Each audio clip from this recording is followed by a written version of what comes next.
Those days வந்து முகவர்கள் agents இருந்தாங்க.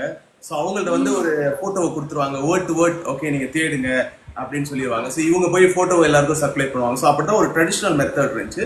அதுக்கப்புறம் மேட்ரிமோனியல் வந்ததுக்கப்புறம் எல்லாருமே என்ன பண்ணாங்கன்னா அவங்க ப்ரொஃபைல் அப்லோட் பண்ண ஆரம்பிச்சாங்க. ஸோ அது மூலமா சர்ச் பண்ணி ஃபில்டர் பண்ணி அது ஆப்ஷன் இருந்துச்சு.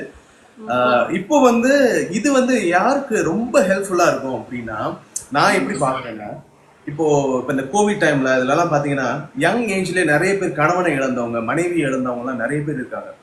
அவங்களுக்கு அவங்க எல்லாம் லைஃப்ல வந்து அவங்க மனசுக்குள்ள வந்து ஒரு ஆசை இருக்கலாம். நம்ம இன்னொரு துணையை தேடிக்கணும் அப்படின்ற ஒரு எண்ணம் இருக்கலாம். ஆனா வீட்டுல சொல்றதுக்கு ஒரு மாதிரி ஷாய் ஆகிக்கிட்டு இது சொன்னா என்ன நம்ம ஜட்ஜ் பண்ணிடுவாங்களோ, இல்ல வந்து நம்மள வந்து பாரு அப்படி அந்த ஒரு ஒரு ஃபீல் அவங்களுக்கு இருந்து இருக்கிறதுக்கு வாய்ப்பு இருக்கு. யாரும் கேட்காம கூட இருக்கலாம். இன்னொரு கல்யாணம் பண்ணிக்கிறியான்னு கூட கேட்கறது கூட ஆள் இல்லாம இருக்கலாம். அந்த மாதிரியும் இருக்கலாம். இல்ல குடும்பத்தினர் வந்து ரொம்ப பிஸியா இருக்கலாம். எல்லாரும் சிப்ளிங்ஸ்லாம் பிஸியா இருக்கலாம். அம்மா அப்பா வந்து ரொம்ப வயசானவங்களா இருக்கலாம். இப்போ அவங்களுக்கெல்லாம் ஒரு நல்ல ஒரு பிளாட்ஃபார்ம் தேவை. அவங்க வந்து அடுத்து ஒரு லைஃப்ல இறங்குறதுக்கு வந்து ஒரு பிளாட்ஃபார்ம் இருந்தா நல்லா இருக்குமே அப்படின்றவங்களுக்கு.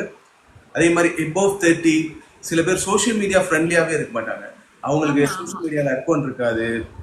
அவங்களுக்கு எப்படி வந்து அடுத்து நான் ஒரு நல்ல ஒரு துணையை தேடிக்கிறதுனே தெரியாம ஒரு ஒரு இதுல கூட இருப்பாங்க.